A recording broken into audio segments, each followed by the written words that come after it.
I'm your goddess Nazca, here with a video sent to me by Century Nerd. Let's go! The burning.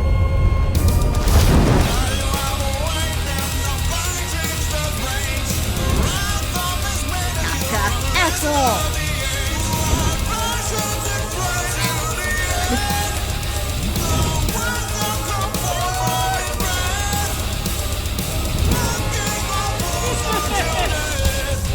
Man, I can't wait to get my theme song. That was really cool. I need a theme song. I need it bad. I can't wait to get it. Of course, that's gonna be coming in October, because I have a theme song getting ready to be commissioned. But yeah, that was cool. Although that since my video is super amazing. Creating a fair difficulty curve means that the game should gradually become harder as you go.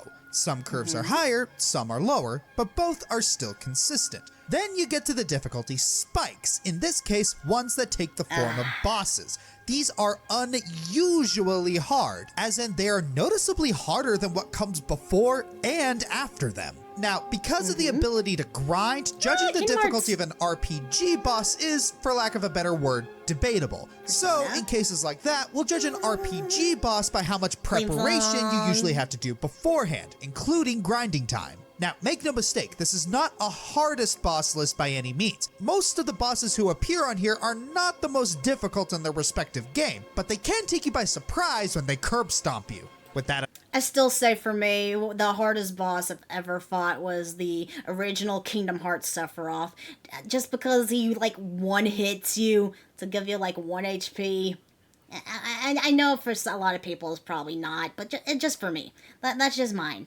Just mine. And also probably just my own disdain of wanting to hit him. I don't want to hit him. I love him. out of the way, let's get started.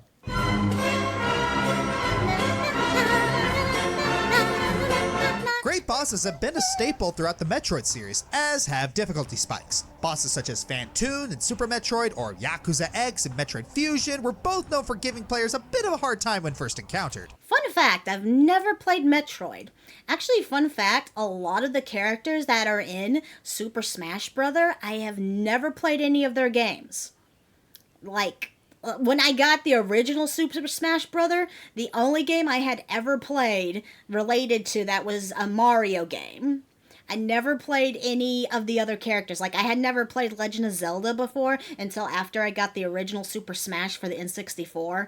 But yeah, but I still never played any of these other games. The only other one I can think of is I have a Kirby game and I have an F-Zero game. Ninja Gaiden Boss took me many years to beat. I'm playing Metroid. I haven't played Metroid either. Yeah, but yeah.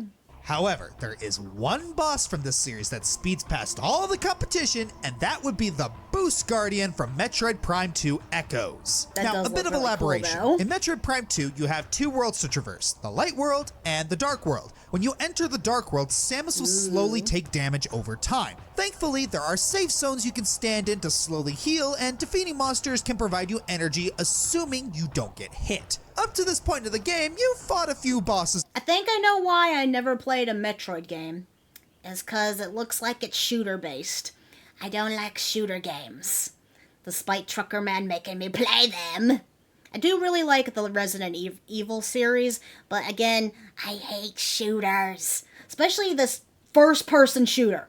First-person shooters get me the most. I can handle third-person shooters, like with Resident Evil and Fallout, but first-person shooters, no, I can't do them.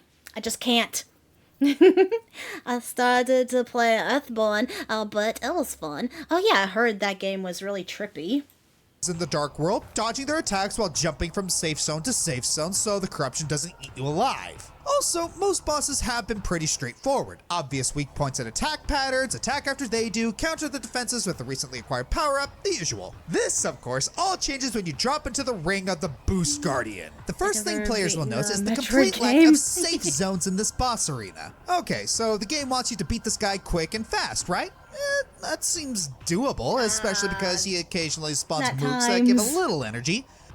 But when the Boost Guardian deploys his second form, he suddenly becomes invincible. And if you don't have the Dark Suit, he will do a full energy tank of damage with one attack. And the only way to counter this form that is immune to all projectiles?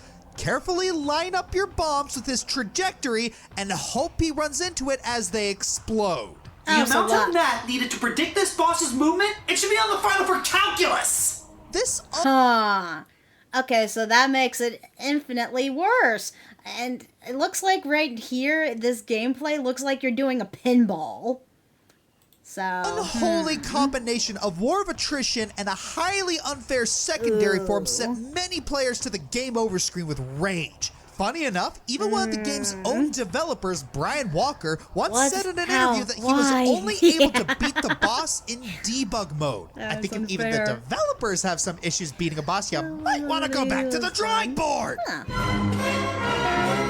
9. What's the one thing that's more frustrating than the I've also never played any Mega Man games. I have not played a lot of any old classic games. I guess because little me wasn't too into gaming so much. Like, I was into very specific gaming, because I think for the most part, Mega Man was mainly like, I never had like a Game Boy. It only took me a long time later before I got a Game Boy Advanced, and the only games I have on my Game Boy Advanced is Pokemon, Kingdom Hearts, and Kirby. I think those are the only games. I think I might have a Legend of Zelda game in there. I can't remember, but yeah, those are literally only the only mobile games I've ever played. I have never played Mega Man games. Cool. I need to play some classic games that I missed.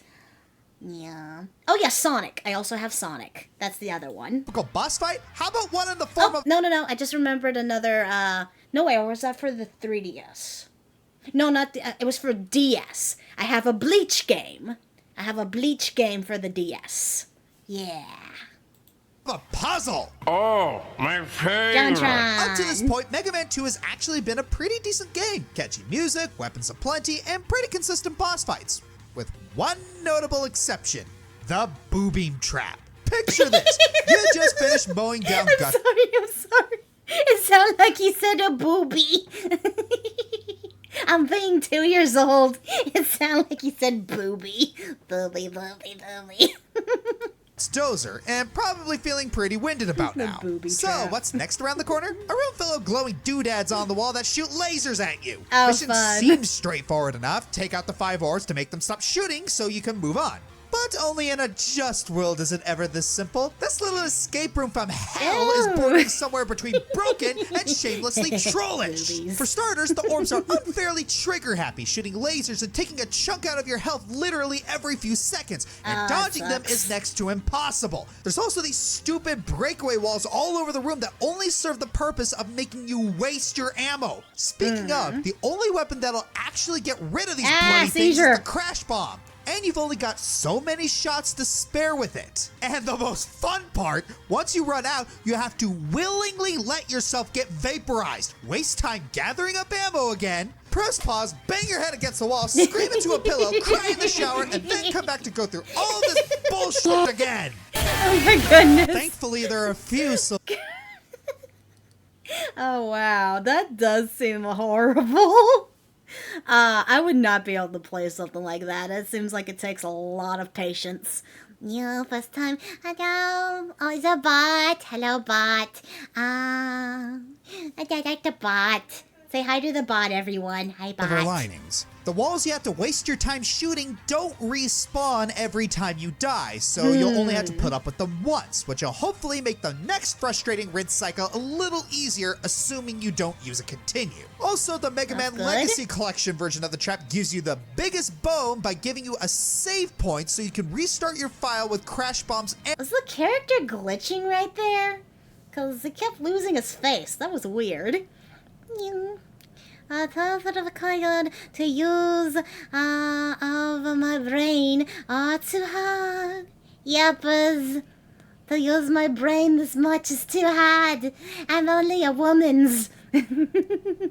Ammo at full capacity. To be honest, I want to give Mega Man 2 props for trying something new with a boss fight, but uniqueness doesn't always equal amazing. Number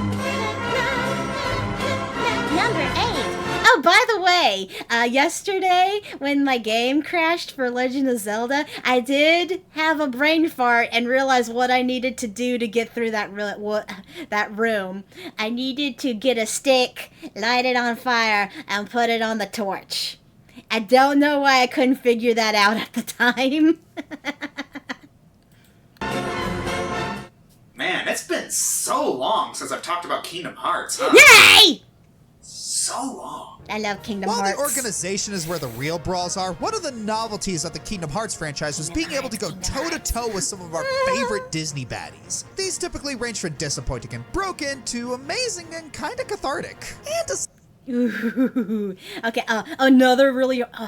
I remember not too long ago, back when it came out, which actually does feel like it's been a while, Kingdom Hearts 3, the final battle with Xehanort, that was hell.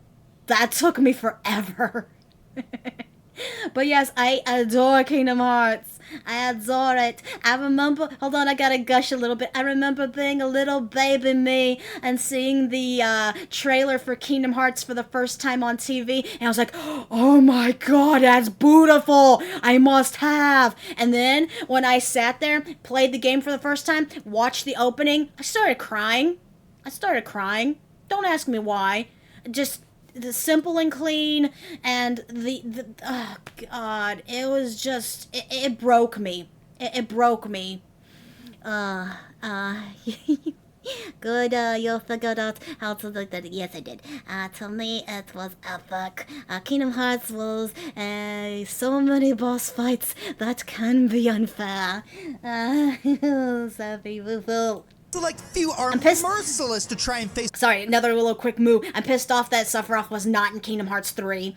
I'm pretty sure it might have something to do with them firing the original English voice actors for the Sephiroth, Cloud, and all the Final Fantasy VII characters. They got rid of them all for no reason. For the Final Fantasy VII remake, it still irks me to this day. Yes. Dabba. Up front without a plan. One fight that definitely gets the heart pumping is in the first game when you tussle with the mistress of evil herself, No, Sephiroth. Maleficent. You don't Her say normal Sephiroth, fight I is smack you. fairly straightforward. She towers above you on a floating platform, so you just gotta somehow reach her, knock her pedestal down, or just use gravity, even for a moment, and just wail into her as much as you can. Also making sure to be wary of her tossing spells and the occasional gooning. I hope so. The only downside is they're probably going to use the new voice actor, obviously. I mean, he's not bad. It's not bad, but I still prefer the original. Well, I guess technically not the original, because the original was one of the NSYNC boys for Kingdom Hearts 1, which I guess he was okay, but definitely did not have Sephiroth personality. I was cool. Sephiroth is not exactly one of my favorites, but I respect those who like him. Thank you. Thank you. If you're here in this channel, you must know Sephiroth's my special goon. But if you want to pick on me and be a jerk and say mean stuff about him, try to get my goat, it won't work. Okay? I don't tolerate the bullies, and you're free to have your own opinion, even if it means you bash my god. The new voice for Sephiroth's. Okay.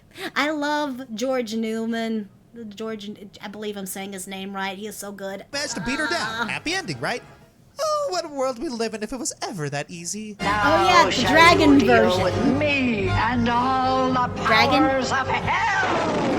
Immediately after that, Riku helps give her a little boost, and she is ready to unleash Dragon all the form. powers of hell in her terrifying dragon form. And she cranks the fight dial up to 11, 20 at best! She'll snap at you with her jaws, swipe at you with her claws, pound you with magic, and of course, burn you to a crisp. Her enormous size does nothing to slow her down. No, it only makes her attacks almost constantly unavoidable. And because there's almost never a telegraph on when she's gonna attack, you can't risk standing still even for a moment. Defeating Maleficent... I guess that's one of the easy things about the Sephiroth battle in Kingdom Hearts 1 is he was pretty consistent on when he was going to do his attacks, I believe, but still, I think that was just me, that I just, my own special guns and just moo. Yeah, I did have to beat him eventually, but I cheated. Speaking of which, if you guys ever want me to do a Kingdom Hearts series, I'm all for that. I don't mind replaying this game. Dragon isn't impossible, but woof, you are in for a time. Yes, Riku Ansem is hard because you can't use your partners for summons. Tinkerbell. But unlike Riku Ansem, she can't be stunned, flinched, or staggered in any way. What you see is what you get. And the normal strategy of walking and dodging while trying to plan attack patterns, yeah, that won't work either. The mere act of Maleficent turning her nose at you will take a chunk out of your health, and possibly even push you into the fire. Simply put, everything Maleficent does is extreme. For better or for worse. So, the best advice I can offer when taking on Dragon Maleficent, plan ahead. Before you go into the fight, before you even fight normal Maleficent, before you even put the game in, strategize ahead of time. Think about who you want in your party ahead of time. Beasts may be more helpful than you think, and consider which summons would help you best. Tinkerbell, have that all figured out beforehand, and you'll hopefully stand a lick of a chance against the spiteful... Here's an idea. Here's an easy way to figure all that out. Buy the guidebook. That was a voice for Sephiroth. Okay, that sounds like, honestly, Kingdom Hearts gameplay seems like a good idea. Because I have every single variant of Kingdom Hearts. I have all the remakes. I have the original. Like I said, that's one of the only Game Boy Advance games I have, is the original Kingdom Hearts for, which one was that? Not Birth by Sleep. Chain of Memories. Yeah, I think that was Chain of Memories. I even have the really crappy one, Recoded. I have that one. I have every single Kingdom Heart, even all the remakes. I got like a whole giant collection. Watching you play Kingdom Hearts will be fun. I also have guidebooks. I don't have the guidebook for the first game, though. I have the guidebook for the second game. Bulldozer of a boss fight. Number 7. To properly explain how difficult this boss is... Hey, honey? Yeah? You're the resident Pokemon expert, so say you were in a Gigantamax battle. What would you say if one of your Pokemon got confused, poisoned, and leech-seeded? I mean, that would be annoying, but I mean, it's not the end of the world. You can always switch out, especially since confusion goes away immediately. I see. What if all 3 of those effects were done to all of your Pokemon by one attack? No. Wait, even in your Pokeballs? Wait, huh? Now you know why people hate the Elder Worm. Yeah, this isn't a Pokemon boss. Instead, it's from a game with more... I couldn't think of what Pokemon battle was that. Oh, okay, Final Fantasy 12. Never played 12. I don't know, well, I saw like a little bit of it, but I never played 12. Fair mechanics. Final Fantasy. In Final Fantasy 12, as you make your way through the Goldmore jungle, you will suddenly come across this dead wood dragon as you transition into a new area. That's a pretty dragon. It honestly comes out of nowhere since it has no story significance and one cutscene to introduce. So what's annoying about the fight itself? First, it comes at you with 2 treants. Not terrible, but doesn't help. 2, it has more than 1.5 times the amount of HP to the previous boss, who wasn't a cakewalk either. And 3, and most annoying, his special move, Sporefall. This cinematic move can give you random status effects like Confuse, Poison, Blind... I can't remember what game it was. I feel like it might have been Final Fantasy X, but I remember a boss or something had like a move where he petrified all of your team members, and that was just instant game over. And I was like, really? How do I get past this? I was thinking I never heard about that kind of broken Pokemon attack. Yeah, me too. I was thinking that too. High on mushrooms. Yummy. Oil Kick the and mushrooms. sap. So it isn't just being confused, poisoned, and leech seeded. Your accuracy could also fall, and getting a weakness to fire type moves. Oof. And yes, he does have a strong fire type move that can one-shot you to go along with all this crap. Outside of course. Sporefall, he can still inflict other status effects like silence, slow, and sleep. So hope you have maxed out remedies on hand for that. As with most other RPG bosses on this list, you can grind to overpower him, but unless you're playing Zodiac Age with ×8 speed, this will be super tedious. And even so, Sporefall can shut down your team pretty quickly unless you have Gambits to insta-cast Asuna or use remedies. Honestly, some players find it easier to just skip the Elder Worm. You can take another route to your destination. Sure, that route has enemies that are 15 levels higher than you would be at that point, but it'd be easier. Okay, so it's a skippy battle, but you still would probably want to do it. I mean, why not? Just do what you do in any game. Grind and grind and grind until you're unstoppable. They being bum rushed by status effects. While there are also other bosses in the game that spam status effects at you, Elder Worm is at a point in the game where you don't have as many options, so planning around it would take more effort. Being an RPG boss and also being technically optional is why he's this low, but considering the amount of prep work you need to beat him, hoping that your partner AI works correctly, and making sure Confuse or Silence doesn't hit you so you can recover quickly, it's more effort than Oh, maybe that's why I didn't like Final Fantasy XII. You can't control your partners. That does kind of suck, actually. Maybe that's why I never played this game. Because, yeah, no, I want to control all my party members. What the heffels? you need for a super random boss that shows up out of nowhere. Number 6. The Pokemon series has a loose interpretation of bosses, Yay! legendary titans, villainous organizations, and in this case, gym Pokemon. leaders. Each one of them has their own unique gym style and battle techniques, some better than others. Honestly, I could probably make a whole list about the gym That's a hard leaders. one. But it doesn't really seem like my thing. What's the death one? Although... But for now, I want to give special attention to one of particular leader course. that surprisingly is more trouble than she seems. Moo! The power of cows. Of course. Miltank is the ultimate Pokemon. Whitney from 2nd Gen. This perky, pink-haired lass is in charge of the Goldenrod City Gym and specializes in normal Pokemon. Normies are particularly heavy hitters, so it doesn't sound like too much of a challenge, right? You poor, fragile Homo sapiens. Yeah, no, she is arguably the most frustrating gym leader in the Johto region. Her Clefairy could be problematic because of Metronome, but the real challenge is her literal beefy tank, Miltank. First off, this thing has ridiculous survivability. It's a normal type, so it's only weak to fight. I love Miltank. I have one of the sitting cuties Miltank plush. It's so cute. I love a cow. I have never struggled with any Pokemon battles in the game. They are all easy. What about Pokemon Stadium 2? I know Miltank and Pokemon Stadium 2 is like evil. Cows again, moo. Fighting type moves, but to offset that, its defense and HP stats are well above average. So even if you manage to find the guy at the Goldenrod department store and trade for his Machop, its attacks still won't produce the normal significant effect. And because Miltank has Milk Drink, meaning it can heal any scratches it takes, it's like you're fighting Snorlax and Chansey at the same time. Oh, but the most frustrating part is Miltank's offense. Not only does it have Attract, a move which will make your Pokemon fail to attack 50%.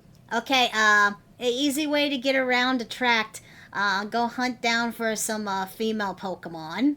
I mean, you could reset the game a bunch, get female Totodile if you wanted. That's not too hard to overcome. Just have female team, and then overlevel yourself. I mean, I guess for a starting fight, it's kind of a pain, but it's not too hard to just spam level up. Percent of the time if RNG decided your Pokemon should be male, but it's also got Rollout, a brand new Gen 2 attack that no one expected it to have, because why would a normal type gym have a rock type move? Rollout, if you don't know, doubles in power every time it's used in succession. That means it doubles from 30 to 60 to 120 to 240 to 480. That's over 3 times as strong as freaking Hyper Beam! Yeah, while its attack stat is average, this pudgy cow has an unusually high speed stat, meaning it will more than likely go first and use Rollout. You're too slow! If you don't stop the Rollout or cause it to miss with Santa... Heracross as a female is a good counter to the Miltank. There you go. Can you get a Heracross this early on in this version of the game, though? That's the only issue. Attack, Miltank will literally steamroll your entire Road team. and roller! This is especially bad if you already have a flying type at this point, since they're weak against rock type moves. And Arceus help you if you have Cyndaquil as a starter, like I did. I love Cyndaquil though. You realize?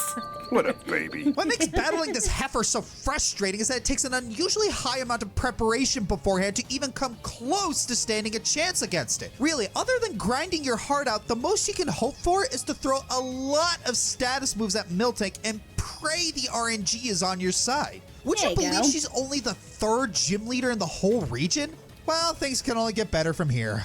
Number 5. Remember how broken Matador was in Persona 5? Well, imagine being on the receiving end of that. Right off the bat, the biggest problem with Matador is his signature... I have to say, I've never played any Persona games either. I've watched the Persona 4 and Persona 5 animes. But other than that, I don't know too much about Persona. The only way to find a Heracross is you have to headbutt a tree in the city that was a bug gym. Clever the best. Saying this, I've never played a Pokemon game except me. Wow, that's hilarious. Well, that's cool. I know nothing on Persona. The animes were pretty cool, especially the 4th one. I like the Persona 4 anime. I like that one better than the Persona 5 one. But this thing looks interesting. Because what happens when you fight a cow and the cow wins? And this is you in the afterlife now. Move, Red Capote.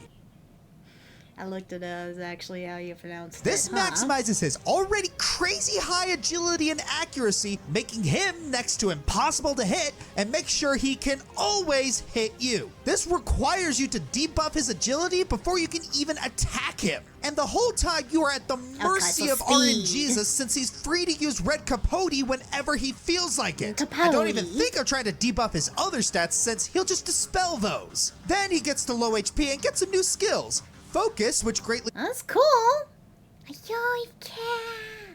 You're fine, Century Nerd, to like what you like. I'm not gonna be offended. I can see why you would like Persona 5, but for whatever reason, just Persona 4 was more interesting to me. I never played any Persona games. Yeah, me neither. I kind of want to after watching the anime, because the animes are really interesting.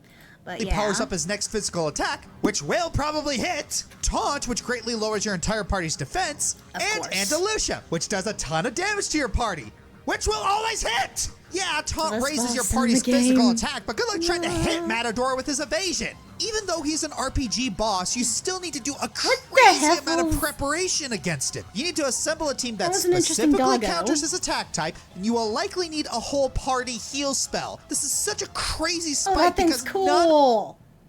Yeah, Persona has a lot of interesting creatures. This little shark manta ray thing.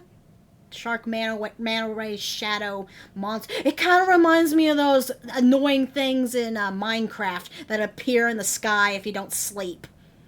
To me, the anime and the game 5 was more interesting. Okay, but that's yeah. You don't have to keep repeating that. That's fine. If the previous bosses in the game are too much of a problem if you Pokemon it up and target elemental weaknesses. Yay! At this point, the Matador fight pretty much turns into a dumb luck contest, and if the RNG isn't feeling merciful, Squeaky dog. Will die. Number 4. fighting an evil version of yourself is nothing new in video games. Be No, it a it's time. prototype of your player character, a clone, or a copy made by a magical object, video games will always come back to this classic idea dark that your pit. most challenging fight would be yourself. The Legend of Zelda has dabbled with this idea several times, and yes. they're usually infamous. Shadow Link. Zelda 2's Dark Link is especially hard, but so's the rest of the game. Ocarina of Time is a different Yep. story. Located in Hey! the already heavily loathed water temple, you eventually enter a room that's pretty barren. I remember this. This was fun. I'm not sure if I had problem doing this or not. Yeah, not too bad I'm playing Majora's Mask instead of Ocarina of Time, but yeah. Large, shallow pool of water with a small island in the center. All seems okay, except where's the boss? Turns out to even trigger the fight, you first Shadow need to Link. walk over to the center Game island was and then not turn that around hard to to see beat. Dark Link. Yeah, it's not the first incarnation of the character, but the Ocarina of Time version is well known for being a right pain in the ass to fight. First off, Dark Link's health is directly proportional to your own, so if you've been hunting down pieces of heart, congrats, you just made the fight harder for yourself. Secondly, Dark Link will know how to counter all of your sword attacks. Okay, yeah, I remember that. That part was a little tricky to get around, but I don't think I had like the worst time fighting him. I don't know. I can't remember. It's been a long time. Maybe I should have played Ocarina of Time instead of Majora's Mask, because at least that version of the game I have for the GameCube and not the N64. Maybe my GameCube would have been. I still blame OBS. Actually, I blame OBS. He will block, dodge, and even jump on top of your sword and kick your teeth in. Oh, Usually yeah! for boss fights, Navi has some good advice for how to defeat them. So tell me, Navi, how do I beat this dude? Dark Link.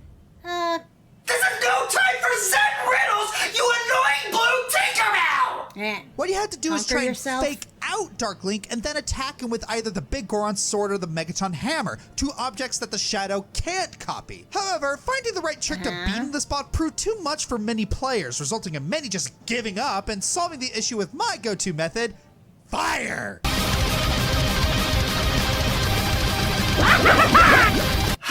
Is there anything fire can't solve? Honey, did you file our taxes? This looks like a job for fire! Number 3. Dragon Ball Xenoverse is another Dragon Ball game Hey, where I you spend remember time going this. through all of the events of Z with a fine-tooth comb. Well, more like running your fingers through it. But this time, you get to play as a created avatar to try and stop I liked Xenoverse. It was actually one of the first games I've ever played with other people, because back then the PlayStation 3 had it where you could play online for free. Remember when it was for free? And I played with other random people. Nummels. Well, it does make sense that Navi does not know how to beat Dark Link is because it is the first time she's met him. Points. Still going on right. Yes, it's still going on. evil forces from ruining the DBZ timeline. The battle system is similar to Budokai Tenkaichi, where you're in a 3D arena fighting enemies in teams, but with more RPG elements than fighting game That mechanics. was fun. Well, towards the end of the game, the god of destruction Beerus and his attendant Whis show up saying they want to destroy the main villain. But that could result in the Time Patroller base being destroyed, so the Time Patrollers want to handle it. Beerus says he'll let them if they can defeat him and Whis in battle. Yeah, no. Honestly, this battle can be summed up in 2 words. Super Armor! For those who don't know, Super Armor makes enemies not flinch when hit, which opens you up to free, sometimes very powerful attacks. This makes some battles hard, but eventually, with some timing and a little luck, you can power through Super Armor and get some good hits in before it recharges. Here's the problem.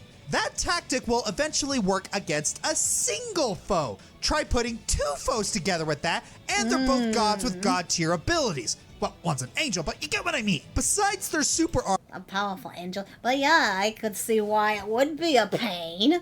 Beerus and Whis are supposed to be the strongest characters in Dragon Ball Z.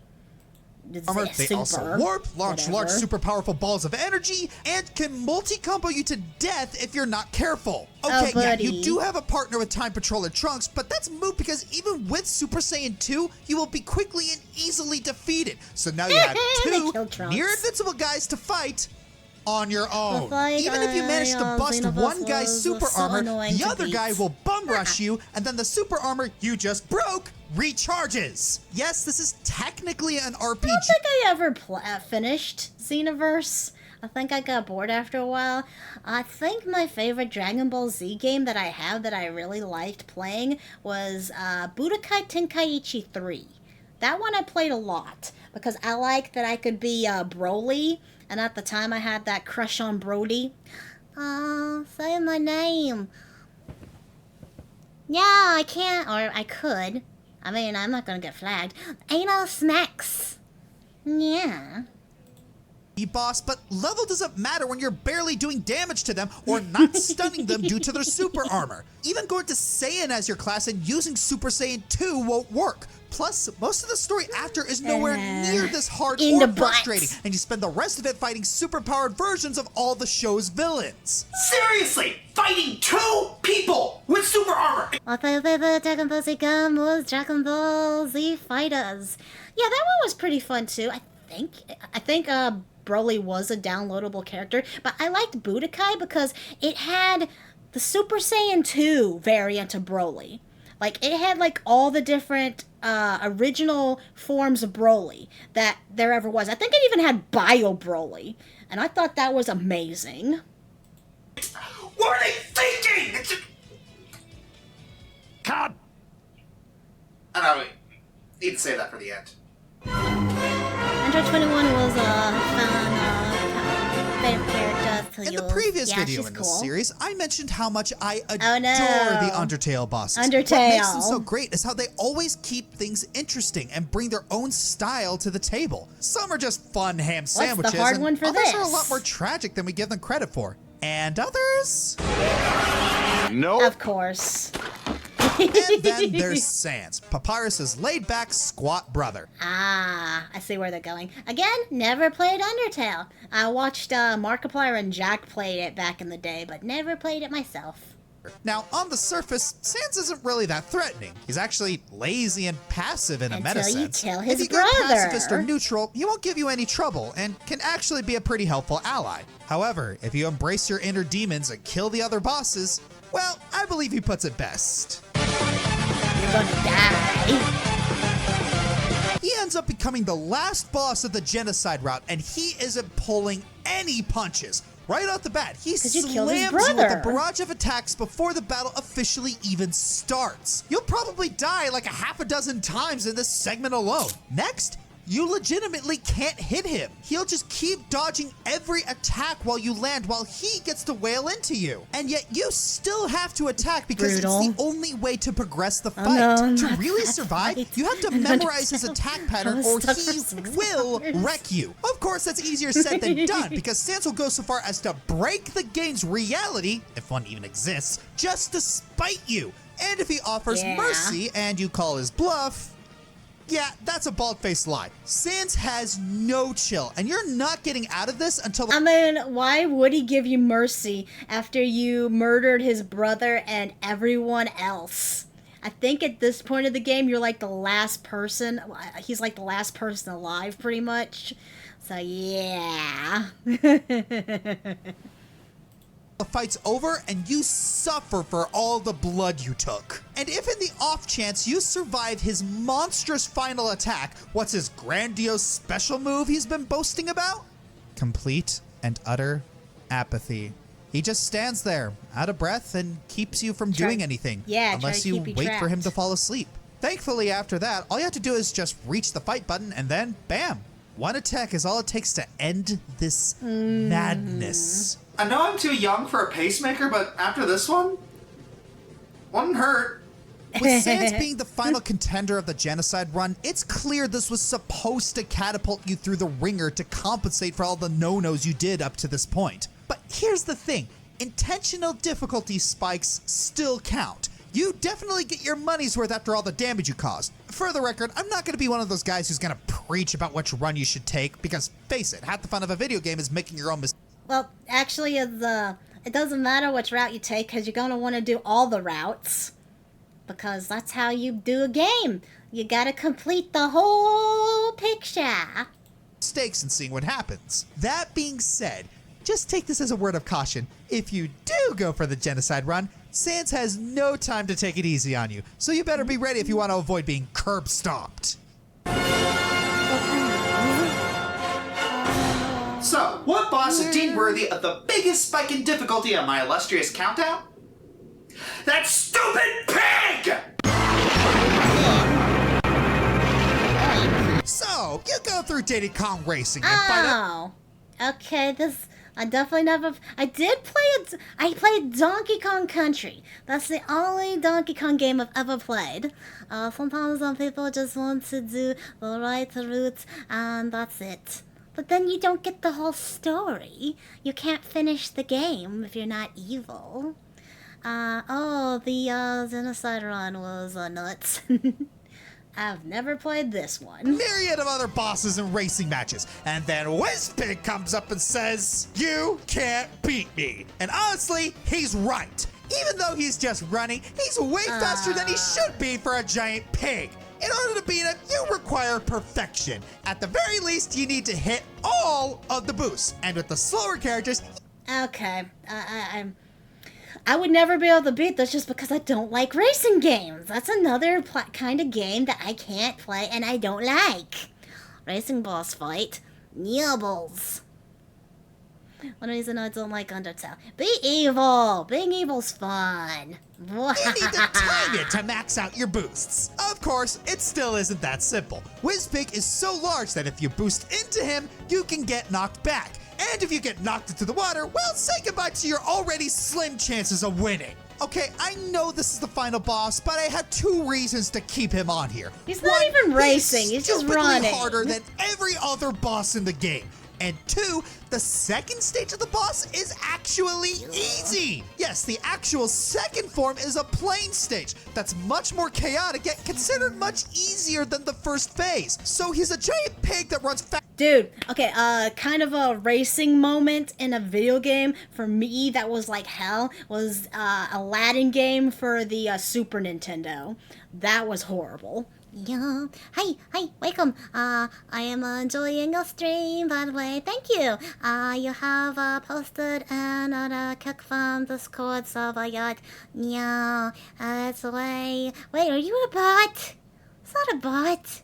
I think that's a bot. Yeah. FPS racing and fighting games bore me. Tell me about it. Trucker Man's favorite games are NASCAR racing games. And I can't sit there and watch him play. It's boring. I'm sorry. I'll go to NASCAR races with him, but it's like I get bored really easily throughout the race. But I try to have fun. But I haven't had as much fun anymore since my favorite race car driver died. Why did I say die? Retired. The more you know. Oh, and sports, not my cup of tea. Oh, dude, I cannot stand. The only, I guess, technically a sports game I've ever played is WWE 2011, I believe it was. And it's technically not really a sports game. It's a fighting game, really, if you think about it. Okay, related is a lot better. Retired is a lot better. I know, I don't know why I said died. But I can't do racing games, even though I randomly do. Like I said, I have an F-Zero game. Never be able to beat it. Faster than a car, I just find the music and it's harder interesting. to beat than when he's riding a missile. What the what? While other Another bosses on this tube. list are harder in other ways, and while there are definitely harder bosses in general, Wizpig perfectly represents how bosses could spike suddenly without any warning, forcing the player to adapt and win or give up in frustration because they couldn't graduated. handle the spike. And considering he's the second to last boss race in the game, makes this even worse. What the heck is this? The pig is just like, my planet needs me now. I must go and do. But why? This game seems like it's on crack. Oh, I don't understand. Like this is the karma system. Yeah, good point. Good point. It's more puzzle based than it is hack and slash. So yeah. I'm the Fiery Joker, and the boss countdowns keep coming. Next time we're going to be looking at bosses that are hard to beat, but not because you can't. Oh yeah, I need to do that. Explodies! Well, that was this video. Thank you, Country Note, for choosing it. It was very fun. Faster than a town. Yup. Thank you. Goodbye. Okay, what's next? Thank you all for joining me. Please like, subscribe, and comment. It would make me very happy. Kiss, kiss.